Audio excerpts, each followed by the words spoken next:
Environment shapes leadership. In some settings, authority is direct and immediate. In others, it depends on influence, trust, and the ability to align competing interests across cultures and institutions. Navigating that shift requires awareness, judgment under pressure, disciplined execution, and the credibility to advise those making decisions at the highest levels of government. From counseling senior leaders in Washington to leading diplomatic efforts that advance U.S. interests in the complex landscape of the Middle East, what does it take to lead where outcomes are uncertain and the stakes are transnational? And how do those institutions shape not only professional impact, but personal perspective and choice? Welcome to Brungart Law's Lanyat, where we provide a little extra perspective through conversations with individuals from across the spectrum of society. I'm Maurice Brungart, your host. I enjoy engaging with experienced, knowledgeable, and passionate people for the opportunity it affords to enrich our understanding of the world through their eyes. The more we learn, the more likely we can become better versions of ourselves and guide others towards the same. Today's guest is retired U.S. Ambassador Timothy Davis, a retired U.S. Ambassador and career diplomat who most recently served as the United States Ambassador to Qatar from 2022 to 2025. Also, a former U.S. Marine Corps officer. In the Foreign Service, he built a distinguished career with postings in Iraq, Colombia, Guatemala, and Australia, and held senior roles in Washington, including serving as executive assistant to multiple Secretaries of State and on the National Security Council. Known for his emphasis on leadership, execution, and results in high-stakes environments, Ambassador Davis now works in the private sector and has made New Orleans his home. Welcome to the program, sir. Thanks. It's a privilege to have you here. Again, thank you for accepting my invitation. Why don't we go ahead and discuss your current activity and how you ended up where you are today by taking a little trip through the past? Yeah, so I find myself recently in the private sector, which is quite a change. For 30 years between being a U.S. Marine and being a Foreign Service officer, I sort of dedicated my life to service to my country. You mentioned some of the things that I've done. I'm fortunate enough to have been a Marine for 10 years, but then joined the State Department and had the chance to, travel the world, be Hillary Clinton's special assistant and Mike Pompeo's executive assistant, Tony Blinken's executive assistant. I've worked at the White House.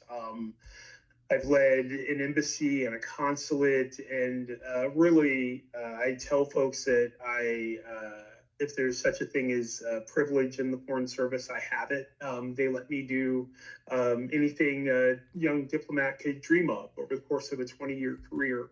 Following that, I left the State Department, retired last fall, and have found myself advising capital management firms, working with them on access to capital, on making connections globally. I also am doing some philanthropic work. I'm on the board of the Mines Advisory Group, which does demining around the world post-conflict. And so folks are hearing about mines in the Straits of Hormuz. Important organizations like MAG do the work of ensuring that following a conflict, there's not sort of a never-ending threat to the public. Let's start with some of your early influences regarding how to make effective decisions or being in a role of leadership. Who would you say filled some of those roles early in your life? Yeah, look, I mean, it's a great question. My dad was a Marine, is a Marine, was in the Marine Corps for nearly 30 years. I learned a lot from him about the stoicism required to be a good leader, about accountability and responsibility. And so I would say my father was a heavy influence, but then you join the Marine Corps and you have these leaders that are sort of straight out of central casting, and each of them has their own styles, certainly, but there's a thread that runs through good leadership that includes dedication to the mission, accountability, responsibility for taking care of those who work for you, And so I was sort of immersed in a leadership culture that I think really doesn't exist in a lot of places. And so you have a choice, really, whether you're going to learn those lessons and take them on. But one of the tenets of good leadership that I learned early on from all of these people was that it's not easy. Good leadership is difficult. And so whether it's my father or Marine leaders or Secretary Clinton or Pompeo or any of the presidents I've worked closely with, there is a price to be paid for good leadership, but it's the only way to do it. When you use the term price for good leadership, could you give us a little context as to what you're thinking of? Sure. I mean, first of all, we all like being seen and being celebrated. And very often, good leadership is about making sure the people who work for you are celebrated. You will miss opportunities, you will miss promotions because your focus is on taking care of the people who work for you. Beyond that, because of the kind of work that I've done at state and in the Marine Corps, there are often real, tangible physical dangers associated with the work that we did. Making the decision as a leader to put yourself in harm's way to ensure the safety of the people who work for you is a high calling, but it comes with what I've mentioned is a price, whether that price be PTSD, whether that price be physical injury. And so good quality leadership comes with the knowledge that you may suffer for it. In retrospect, as you look back at your first few years in the Marine Corps, what would you identify what comes immediately to mind as what they did well or best in terms of prepping any individual for this role of leadership and what they did not do well at? Yeah, so it's interesting. It takes some distance and remove from initial Marine Corps training to fully understand its value. One of the first things the Marine Corps does is it strips you of ego. Literally, in the first couple of weeks of training, they are having you get dressed in the morning sort of by the numbers. Pick up your left sock, hold it out, put it on. You've been dressing yourself your entire life, and now all of a sudden, someone is yelling at you about the right way to get dressed. But what it does is it strips you of ego. And then the Marine Corps, along with an indoctrination into Marine Corps culture, refills you with the kind of leadership and perspective that they want you to have, right? They're building durable, resilient leaders. It's hard for me to talk about what the Marine Corps gets wrong because I love it so much. But in truth, there can be a myopia about what a good leader looks like, right? There is a push toward a common understanding of what a leader is and how a leader acts. And sometimes that doesn't leave room for the discretion that often turns good leaders into great leaders. And so, rather than saying it's something the Marine Corps does wrong, it is something the Marine Corps doesn't necessarily do because it's not of value for the mission very often. And so that sort of gray area discretion that can often make someone a great leader isn't always emphasized in the Marine Corps. Does the Marine Corps, at least from your experience some time ago, and from what you're aware of through those that are still in the Corps, does it make enough room for intellectual development? And I ask this, the Marines have the stereotypical reputation of just being a bunch of crayon eaters. Yeah. But moving beyond that, and that obviously is just one way of looking at things, but does it make enough room for intellectual development, introspection. Obviously, we've seen this in prior leaders, such as General Mathis, no, who was well educated and self taught. So I turn it over to you. Yeah, so it's an interesting question because you're right. It's not our image, but some of the most erudite people I've ever met were in the Marine Corps.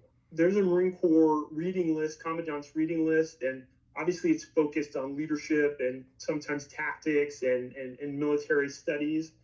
But in truth, I have found my experience in the Marine Corps is that Marine Corps officers and very often Marine Corps enlisted personnel are some of the most well read and curious people around. And so the Marine Corps does leave space for it. I think the Marine Corps values that sort of academic and intellectual pursuit.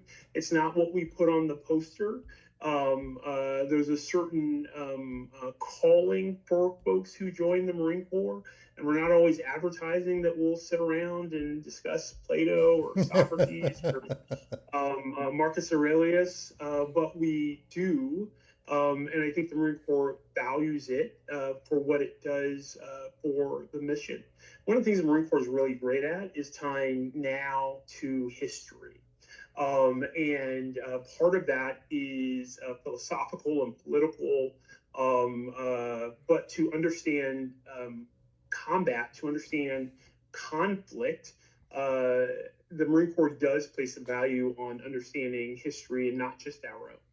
Okay, I'm going to plant the seed and let it germinate through our conversation as we discuss the other institutions you've worked for. But that is the Achilles heels of these institutions. So we'll leave that for now. Um, the military, obviously being a mission oriented culture, results driven. And as we now enter into a discussion about your departure from the military into the foreign service, and how do you translate a bias toward action into environments where persuasions should be driving outcomes? So, you left the Marine Corps. Why? And why'd you join the foreign service? I mean, in one sense, it seems like a complete contradiction for some. Yeah.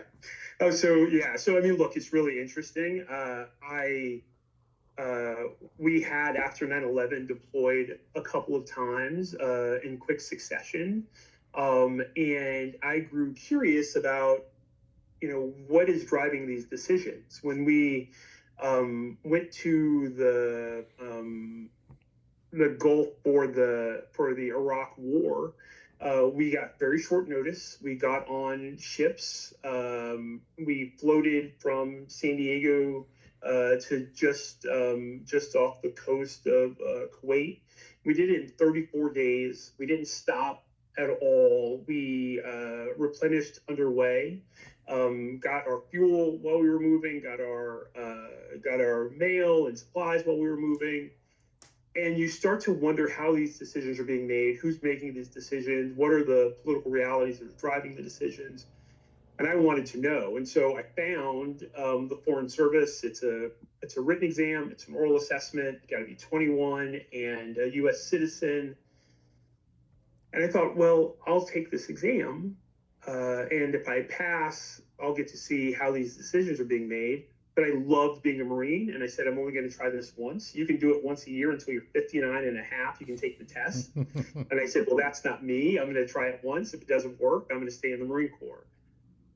And I passed. And you're right. The difference between the Marine Corps and the State Department is stark. Right?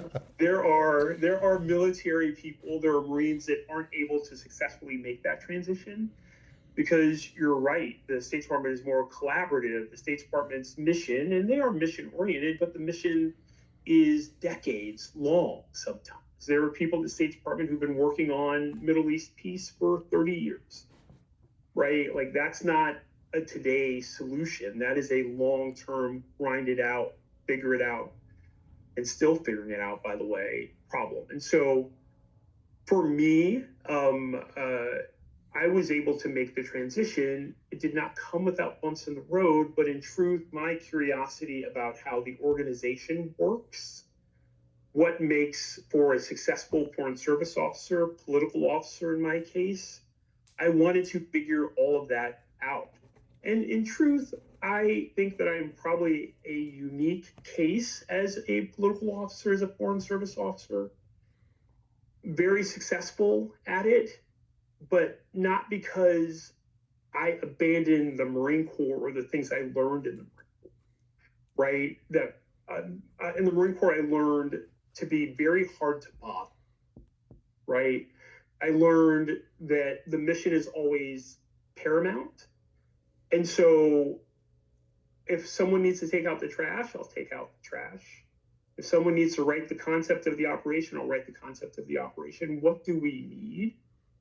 And very often in a very competitive environment like the State Department, the tools that we use to try to advance ourselves are common tools, right? Like you're not going to advance at the State Department by proving how smart you are in a sea of people that are very smart, right? That trick worked elsewhere in your life, it won't work here. And so having been a Marine, some of the things I brought with me actually turned out to be valuable in moving my career. You mentioned a sea full of very intelligent, smart people. In such a profession filled with highly capable individuals, how do some rise above others? And I need to be very careful with that question.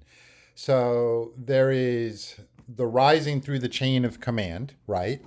Um, but there are some that do not rise, yet they still retain extreme capability of influencing others towards productive outcomes. Some people just can't make it up the bureaucratic chain, yet they are still very capable individuals in their own right. So, with that, how do some rise above others that you find, and not a discussion of the evaluation process? Yeah. So first of all, I want to absolutely support your point. There are people throughout the organization, some of whom have never received the right promotion, been in the right job, climbed the ladder, but who are so good at what they do, so valuable at the level that they are, that the organization works better because they exist. And so I want to make sure that I'm supporting the idea that you can be successful and good at what you do without rising through the ranks necessarily at state. For those who do, there is a look, we'll just talk about me in particular. Okay. The role that timing and a little bit of luck and meeting the right people at the right time played in my career cannot be dismissed, right? I think I'm a good diplomat. I think I have the skills necessary to be successful. But, I also got lucky. The timing was right. If I joined the Foreign Service 2 years before I did, I would not have had the opportunity to be Hillary Clinton's special assistant, right? Which means I likely would not have gotten to work at the White House and then would not have had a resume that made it possible for me to work for Mike Pompeo or Tony Blinken, Kind of like the right? butterfly effect, right? It really is. And so I think it's important, especially as we talk about something that people are going to hear um, about success, to give due to timing and luck. Beyond that, however, the study of the culture of an organization will tell you what got certain people to the top, right? Where did they work? The operations center at the State Department is very common part of the resume of leaders of the State Department. And so 4 or 5 years into your career, if you've got a choice and you can work in the operations center, history has told us that that's one of the things that is on the resume for leaders at the State Department. And so you do it. And so by paying attention to what current leaders, past leaders did, decisions they made in their career, that sort of lights a path for folks to climb. You've got to be good. You've got to be somewhat well liked to do it. But there are these gates that people go through on their way to the top, and knowing what those gates are makes a massive difference. Within the Foreign Service, would you say that, and expand on this in any way you wish, obviously, but the civil service is not sufficiently appreciated or supported because it's obviously the Foreign Service officers that tend to have a more prominent role. That and it's not through any particular individual malintention, but the dynamics of the environment have worked out that sometimes those that serve in the civil service roles tend to be overlooked. Or do you find there's no merit to that at all? No, there's a great deal of merit to it. It's in fact the real issue with the civil service at the State Department is that it works like the civil service throughout government, right? Where you may have an organization, you name it. I mean, I just to say like a post office, not an individual post office, but the U.S. Postal Service, and you have someone who is an administrative assistant, and they've had that job for 20, 25 years. That's the job they went into. That's the job they do for their career. At the State Department, we have jobs for the civil service where it doesn't make sense for you to be in that job for 20 or 25 years. They truly are sort of entry level foreign policy jobs. There's no path at the State Department. If you're a civil service diplomat, employee at the State Department, you have to identify what's next for you, and none of it is guaranteed. None of it is sort of legislated into how it works. When I worked for Ambassador Tom Shannon, who was the Undersecretary of Political Affairs, number 3 at the State Department, I had 7 special assistants who worked for me. I and Tom decided that near half of those were going to be civil service. We could have filled every one of those jobs with foreign service officers. We, I think, had 3 iterations of special assistants. Sometimes there were 4 civil service. Sometimes there were 3. And I was dedicated as his chief of staff. The civil service personnel who worked for us in the office of the Undersecretary of Political Affairs, I made sure that the jobs they got after, first of all, that we helped them get those jobs, that they were better jobs than they could have gotten at that point in their career if they wanted to, and that they were sort of launching them into leadership at the State Department. But that's only because we were personally dedicated to it. It didn't exist otherwise. And so, yes, there is a system that seems tiered at the State Department. There is not a legitimate path for civil service personnel. I think they are owed that. But for now, it is individuals with influence in leadership positions that are making a difference for the ones who work for them. And I think setting an example for anyone who has a job or influence to take care of our civil service colleagues. Briefly, I asked that you comment on the demographics of the State Department from what you personally observed, and especially in today's climate where there's an overemphasis from one side or the other about the merits or the disadvantages of such. And so I again, what are your thoughts on, do we have sufficient diversity demographically, sufficient diversity in thought? What is the importance of having, people that are ethnically and gender wise representative of our society? Or is that just too much of a focus on the surface of the individual?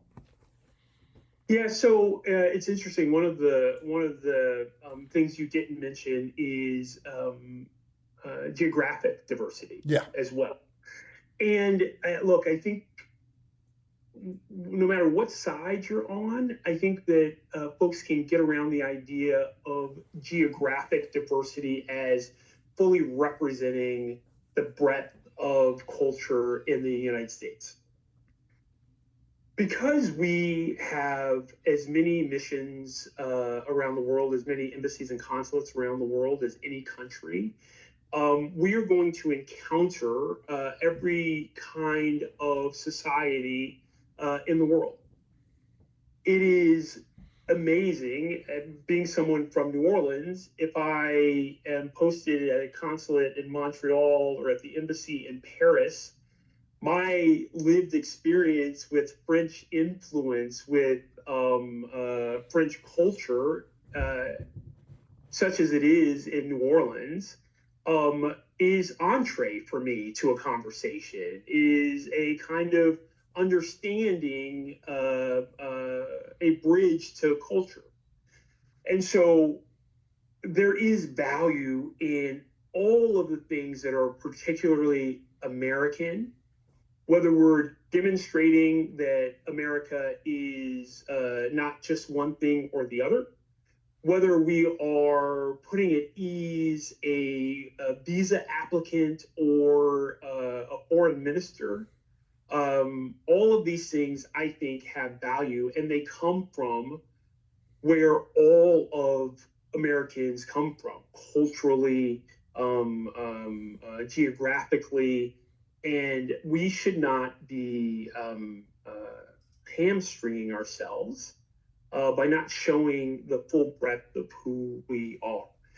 That's not a political statement, but as someone who has lived this life for many, many years, I can tell you that to the extent that the United States wants success and peace through diplomacy, we are better able to do that by allowing all of our great span of cultures and society to be demonstrated out on the world stage. I know you said briefly, I'll tell you, as ambassador, our first Independence Day, we hosted, we had a Mardi Gras. We had a float that was driven into the convention center. We had 2 brass bands, umbrellas. We second lined. We did the whole thing. And the next day in the paper, the major paper in Doha, it said Qatar celebrates its first Mardi Gras. It was our Independence Day, but you can't do better than that, right? My showing that part of America left an indelible mark on that society, and so we should be stepping out into that. Did you have a marching band by any chance? We had a marching band. Awesome.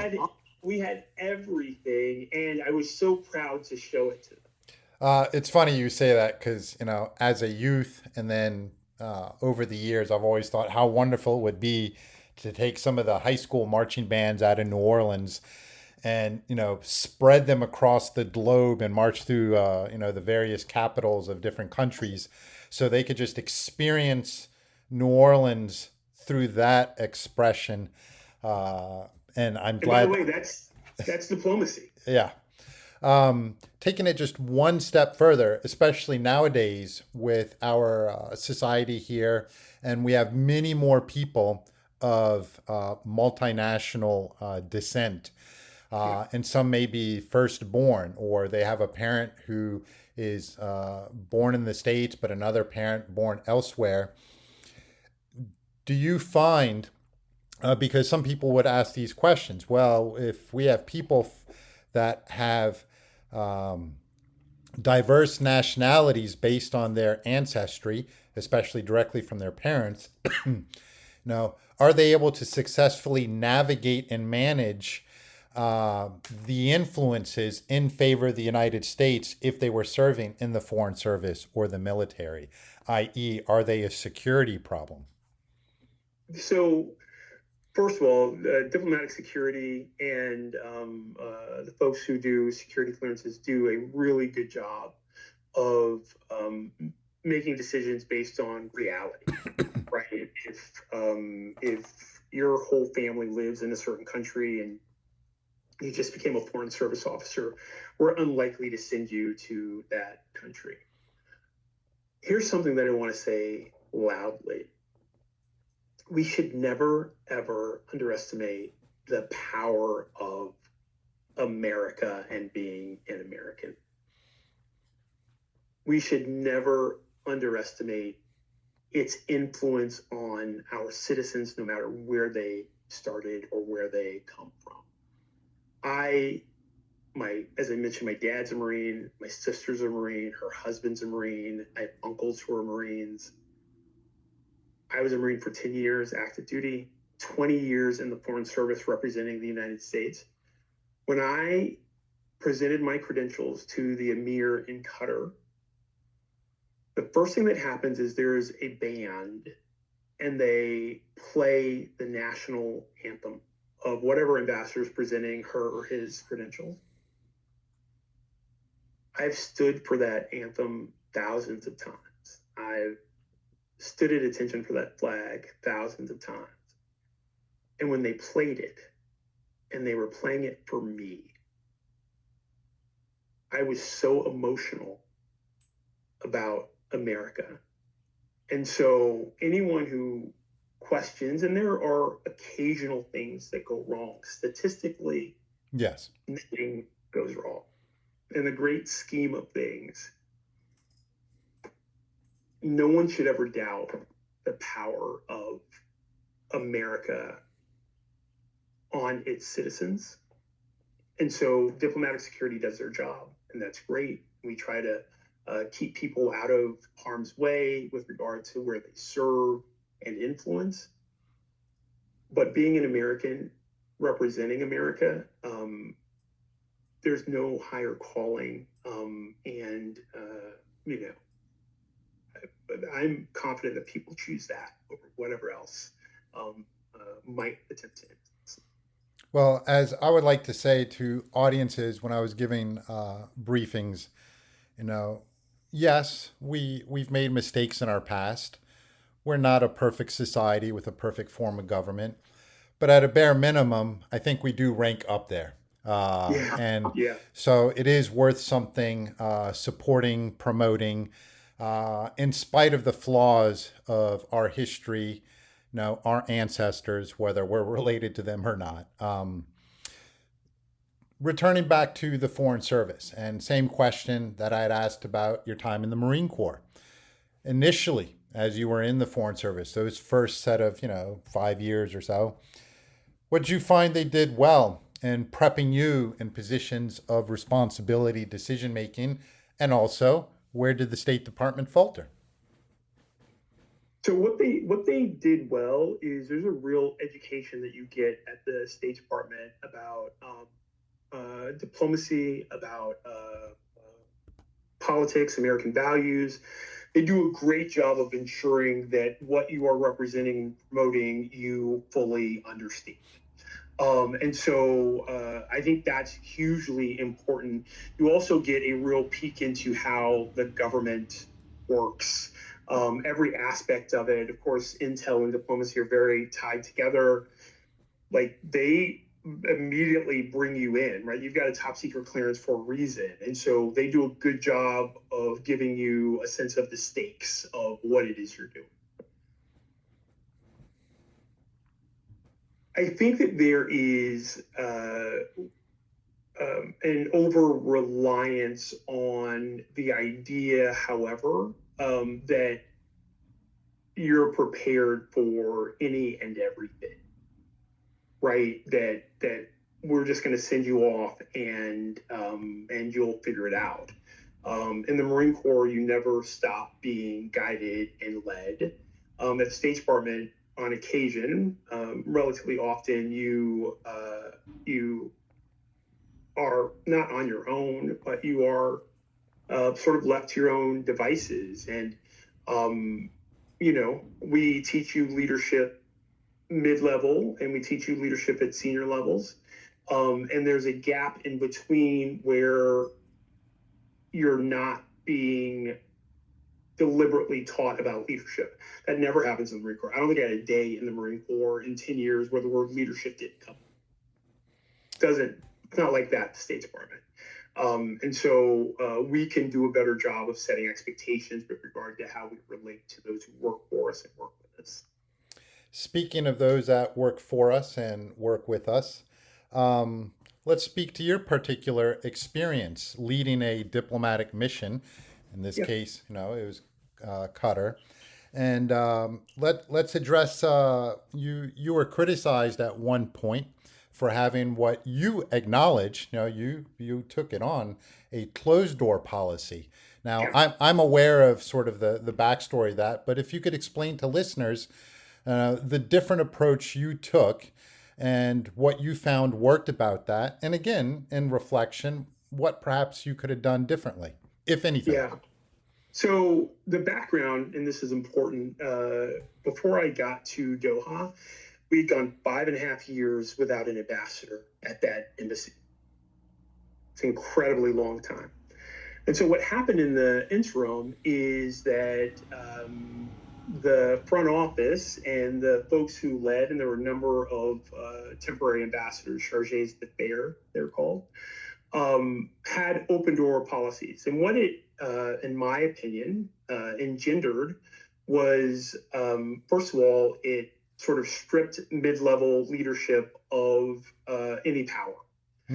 Because a brand new junior officer could go up to the front office and talk to the chargé about something that their mid-level boss said they couldn't do, or a decision that they didn't like, and not on like EEO violations. Yes. But on my boss said that I had to work in this window on Tuesday and not that window. Can you do something about it? Yes.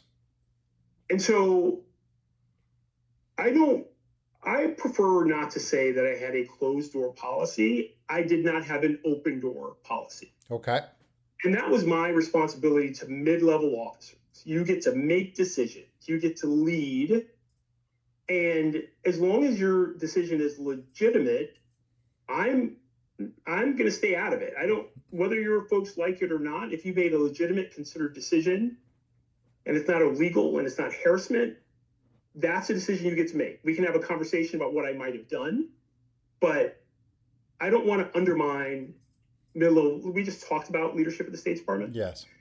We do no favors to mid-level leaders by saying the people who work for you can go around you. And so I made the decision. And by the way, given the gap in leadership at that embassy, the 5.5 years, I had to make decisions that very often were not liked, right? I made decisions that people thought were mean, decisions that people thought were harsh. And as a leader, one of the things that I want to impress upon people is that once you have made a decision, you no longer have control over what people think about it. And you're wrong to spend too much time thinking about what people are going to think in making the decision. The example is, without getting too deeply into there was a family member who had done some things wrong, was harassing people in the mission, had gotten into an altercation at the residential compound, and I had to make a decision about whether to fire this person and send them away from the embassy. And the right decision was to fire them, right? That at work, the place they worked in the embassy, they were harassing their colleagues. But by sending this person home, I was also going to have to send home their spouse, who was in the Foreign Service.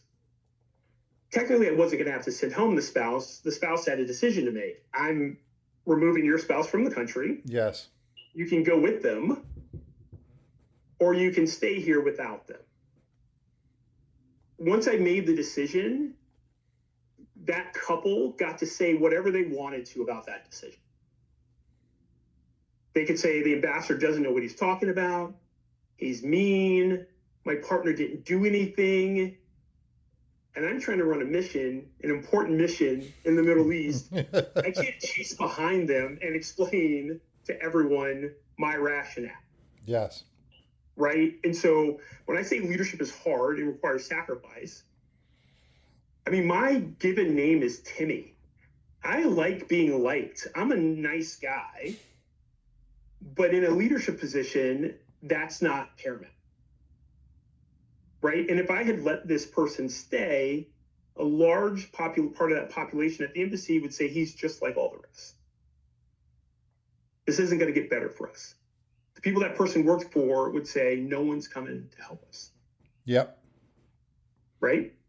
And so, yep, I did not have an open door policy, but here's what I did do. Hundreds of people work there, local employees.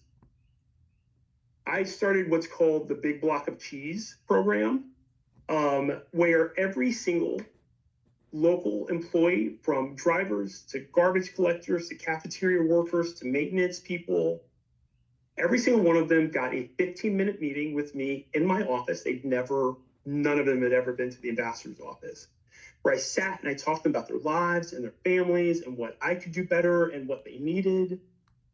And so I didn't have an open door policy because I don't want someone coming in saying, I don't like my boss. But I invited every single person at the mission in individually to have time because it's important for them to know I care. And so, you ask what I might do different. I could have been more,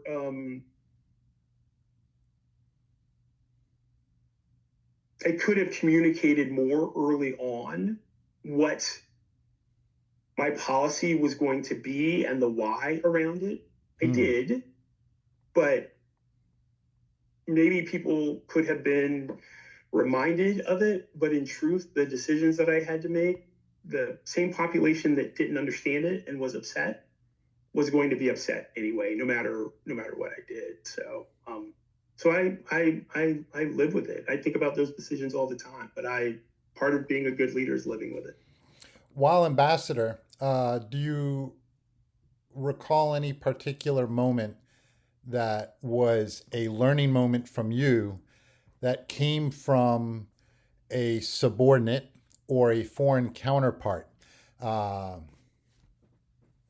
Yeah, I mean, look, I told someone once about being ambassador. This is new to me. I've never been ambassador before, right? I'm going to be learning some things. The way I talked about Qatar and the way I talked about where they were ahead of the World Cup was probably a little too critical, or the words I used were critical. I was brand new. They didn't know who they were getting as ambassador. And so, I got called in to the foreign ministry to have a conversation about some things that I said, and I completely understood their point of view. But again, I was new and I was learning. And so, you'll find when we're having this conversation, I'm very careful about the words that I use, not necessarily about the thoughts that I want to express, but I'm mindful of how it lands for people. I also, from inside the embassy, I'm super transparent. And I think one of the things I learned was that doesn't land the same way for everyone. Mm-hmm. Right. I tend to trust people a great deal. And so I'll say what I'm thinking about an issue or a topic. And I've learned that I need to know who I'm speaking to. I need to know what the group is, the amalgam, what their motivations are. And so in some ways it makes me sad to have to be a little more guarded in what I say. But I think I also learned that being part of an organization where you want to be a good leader also means knowing your audience internally as well. Well, communication is key. For the longest time, I always thought communication can be tied 95% of the time to success or failure of any activity, endeavor, whatnot. And then I turned that into 99%. And also, I think at the end of the day, there are moments that there are just some people, I think they're not going to hear what it is one is communicating. It just, And I think that's I've had this particular experience in my own life. I've a handful of people that I tried and tried again, and I still to this day blame myself that I could not find the way to communicate with them. But at some point, I think one has to decide to simply move on. Yeah. And you either say, okay, it was my fault. I was unable to find the proper means of communication, or just simply move on and say, maybe it wasn't me. But either way, you have to move forward. Um, Regarding your time leading the mission there in Qatar. So, what is it like managing such a critical partnership in such a hot zone, so to say? Yeah, I would tell people I was the luckiest ambassador in the world. It's what you hope for, right? It's important foreign policy issues. It's a mission that has a lot of moving parts, whether it's intel or military. That massive base out there, Allegate Air Base. We had Afghan refugees on one of the bases there, so that entry process was ongoing. Qatar's relationship to Israel, Gaza. It was everything. The World Cup was the first thing that happened when I got there. I used to joke that the Treasury Department should have suspended my pay during the World Cup because what a dream I was living.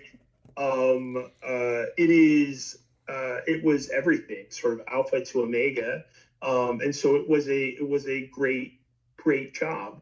One of the things that happens in the foreign services is the bigger the issues become, the more Washington pays attention, which is great, but also the more Washington gets involved and wants to be there and maybe micromanage parts of the relationship.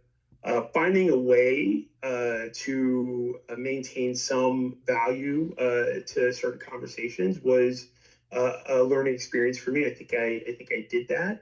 But in truth, one of the reasons that I was able to make the decision to retire was that being ambassador to Qatar from 2022 to 2025 was really a full experience. I think about being ambassador other places, and you know, hard to believe it would be much more exciting and fulfilling than being ambassador to Qatar.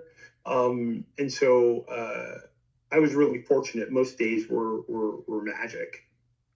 Um, Over 20 years ago, Qatar actually happened to be a country that donated $100 million dollars to New Orleans Yep. as part of a post Katrina rebuilding effort. Did this ever A point I made surface? often. What's that? A point I made often while I was ambassador. Okay. And I don't think the Qataris have ever asked for anything in return. They did not.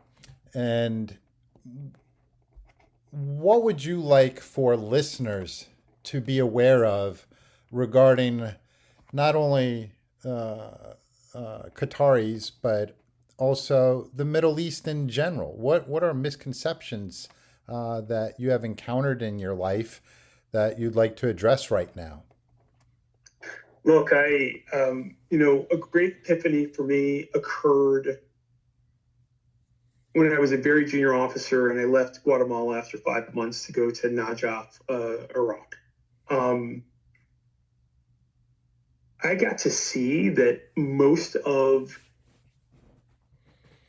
the life of an Iraqi was getting up, going to work, taking care of their kids, hoping to get home safely, hoping for a better life for their children.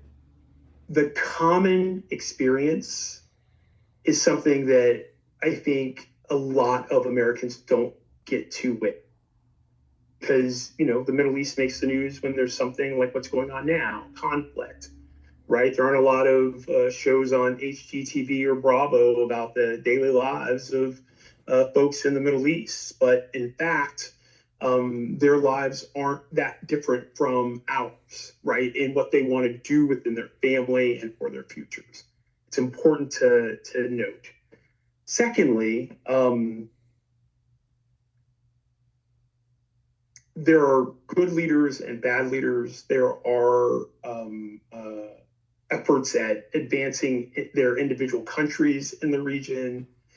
Um, Not everything that happens in this region is nefarious. Not everything that occurs from a country hoping to make its way in the world is anti-West or anti-US.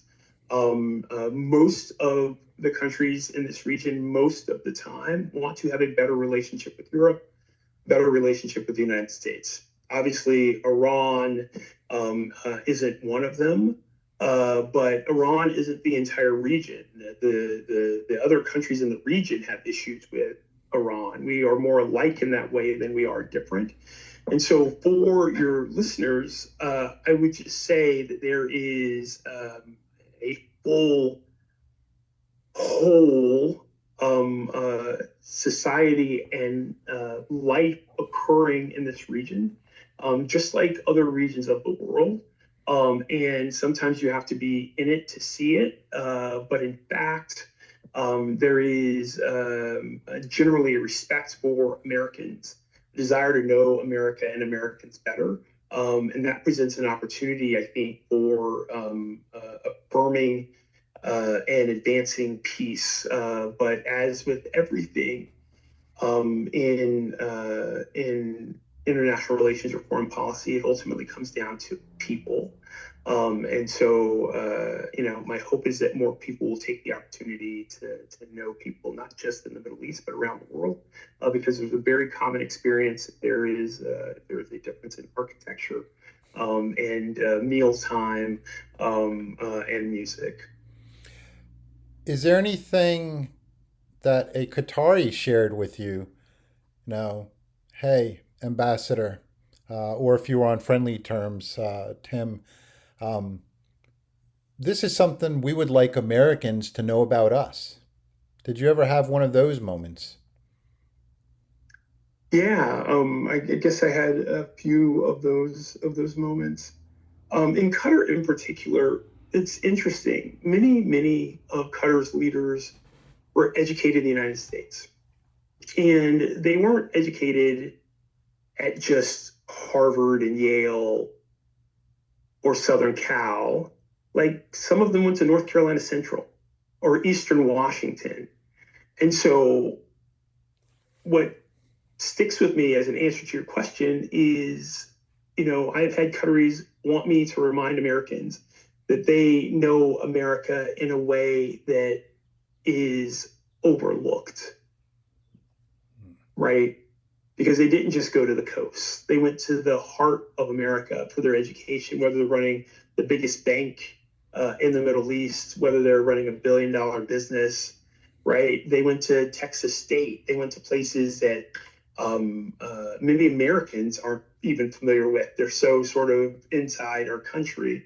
That's the message that I've been asked to pass, is that not only do they know America from what America projects out into the world, but that they have been there and lived there and experienced and been welcomed in the United States. Very briefly for a moment, because it's not the purpose of the discussion, other than tying into decision making and the practices that we put into place that others then have to follow through on. With the current conflict that we're engaged in with Iran,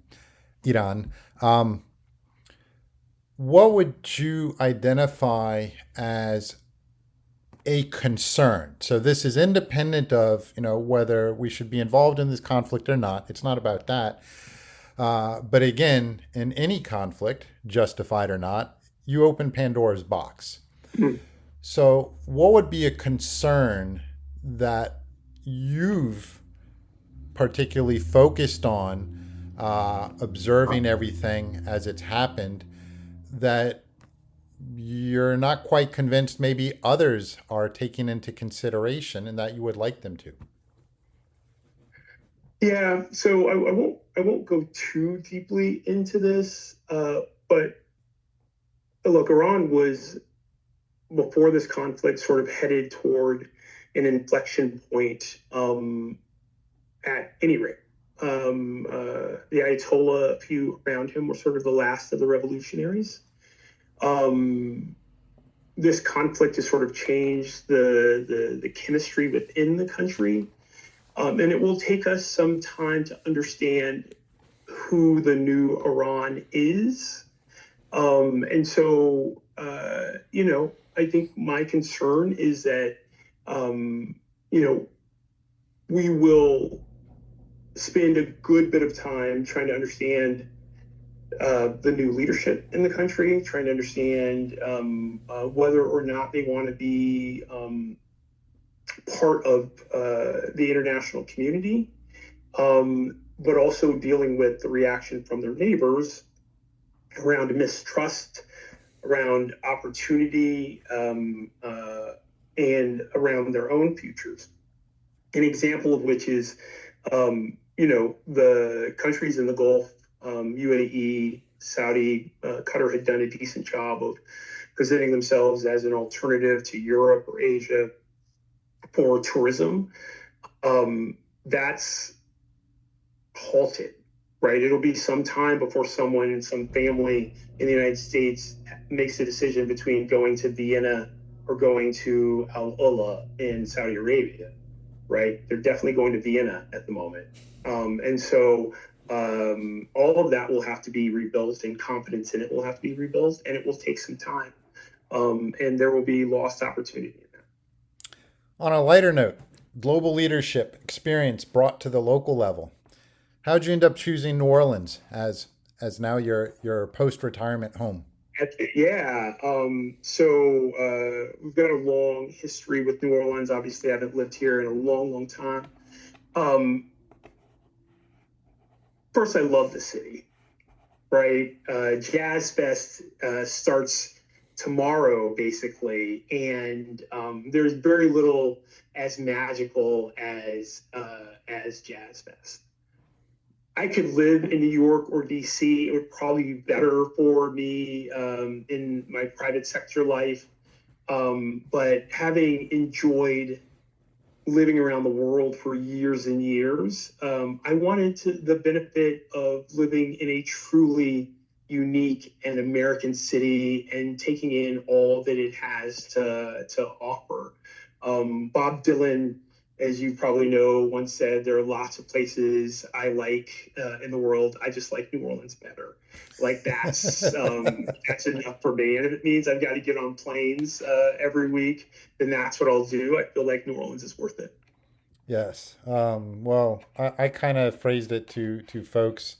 No, I left, subsequent to the events of 9/11. I don't regret the path that I chose, but I regret leaving New Orleans. Yeah, that's about right. It's an oxymoron, but it's the only way I can truly convey the deeper meaning of it. How could a place like New Orleans or any small city in the United States take advantage of subnational diplomatic efforts? Subnational diplomacy is a big deal. I've been pushing it for years. The thing I say outside of the United States is the beauty of the United States is there are 50 states, which means 50 cultures, 50 sets of tax incentives, 50 sets of opportunities. A place like New Orleans, which already has a very international sort of outlook, also has an energy industry, also has great culture. I can tell you the countries in the Middle East are interested in culture, interested in museums and advancing the arts for youth. These are all things that New Orleans can use to attract investment and visitors globally. Look, it's a hard thing to do. You saw the last mayor of New Orleans took a great deal of heat for her travel, for her international travel. But the future of a great city requires some linkage abroad. It just does. And New Orleans needs to figure out how to do that. New York City is a particular thing, but New York City has NYPD liaisons in the Middle East and in countries around the world. They absolutely are dedicated to the idea that they are bigger than their geography. A city like New Orleans has a lot to offer, but it's got to find a way to tell its story. I haven't yet made contact with the new mayor's office, but I will, to make sure that I am offering my support and my best advice and perspective as New Orleans thinks about its global image and a global initiative. What advice would you give to young professionals competing in elite environments, or any environment for that matter? And especially when now, for many of them, they consider AI to be the Yeah, thing to compete with. So, not necessarily just the environment. yeah, and that's a great question. The way that you make yourself undeniable isn't by being the smartest person in the room, isn't by flashing your resume or where you went to school. It is this thing that I talked about earlier about being hard to bother and doing whatever is necessary for the mission. In a world of AI and automation, the way you stand out is by being willing to do whatever is necessary, whether it is some high minded or highfalutin job, or whether it is the most minor detail of the organization. That is how you distinguish yourself. You're not going to be plucked from obscurity. You're not going to have necessarily some brilliant moment that is going to make you skip all of the parts. It will happen for some. But if you want to have staying power, if you want to make a difference, if you want to be well liked, if you want to be chosen, you will do the quiet, necessary things that advance the organization. And leaders will see you and it will make a difference. It's such a hard thing to do because most everyone got to where they are based on, how smart they are or some unique trait. But then you get put into, you mentioned elite environments, you get put in this environment where everyone's an all-star. And really the only way to distinguish yourself is by being willing to do whatever's necessary for the team. And you'll be shocked at how few people follow your example, right? You'll be unique in this. On that note, what piece of advice would you give to someone who everything intellectually, emotionally, is telling them they're moving along the right path, but financially, it's not doing anything at the moment? Yeah. And they still don't have enough assets in terms of collaborative partners. How, whether they should continue proceeding or say, I'm on a fool's errand, I need to abandon this and move on again. And I'll end up using, unfortunately, Fidel Castro as a young revolutionary as the example. When he initially landed on the shores of Cuba, and they were surrounded by Batista elements, and everybody thought they were lost. The exercise in the Cuban Revolution was over. And his response to his colleagues was, we have them right where we want them. Yeah. When is it a matter of insanity and actual well-focused ambition towards a higher goal? Yeah. So look, it takes some perspicacity, right? If you think that you are in the right place and you are learning and growing, but economically it is not paying off,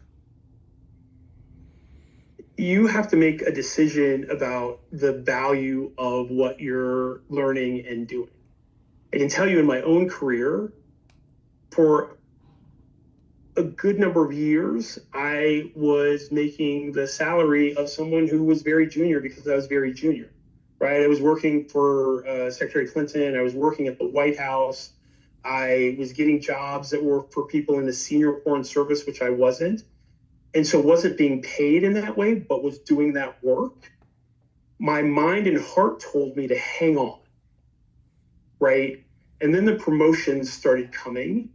And so when I finally landed in the senior foreign service after 15 years, it sort of accelerated. salary-wise and financially. But it was because of all the things I learned when I wasn't making a lot of money, right? The reputation I was building that made that advancement possible. And so a person has to think about, can I learn what I'm learning someplace else? When I lift my head up, am I going to be ahead of my peers? Am I going to make more than I would have made? And very often, if you're in the right place and you're feeling it and you're doing well, the answer is yes. And so hang on. But if the value proposition becomes weighted toward salary and income, it's a legitimate way to feel.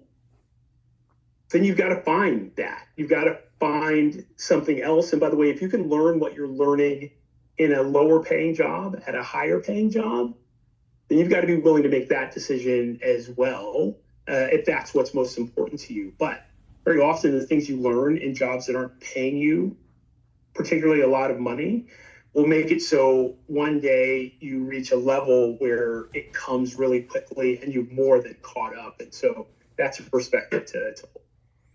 As we come to a close, any final thoughts that you'd like to share with the listeners? Look, I'm grateful for the conversation that we've had. I've spoken a lot about leadership. Leadership is hard. It's not linear. You are doing it wrong if you stop learning as a leader. I'm a fan of my leadership style, but it is organic. It lives. Some things don't survive and some things need to be added. And so it is always a work in progress. Figure out what your leadership style is, figure out what's important to you, take opportunities that are challenging, and grow and feel that growth. And there's so much to learn out there that we should all be dedicated as students of people, of colleagues, of leadership itself. And we should chew the scenery. And so I'm grateful to have a chance to talk about it. Well, thank you very much. It's been great hearing the experiences and observations that you've shared with us. To our listeners, thank you for joining us on Brungart Law's Lanyat, where we provide a little extra perspective because the devil's always in the details. Please invite others to listen. Let us know what you think. Ambassador, again, gratitude. Thank you.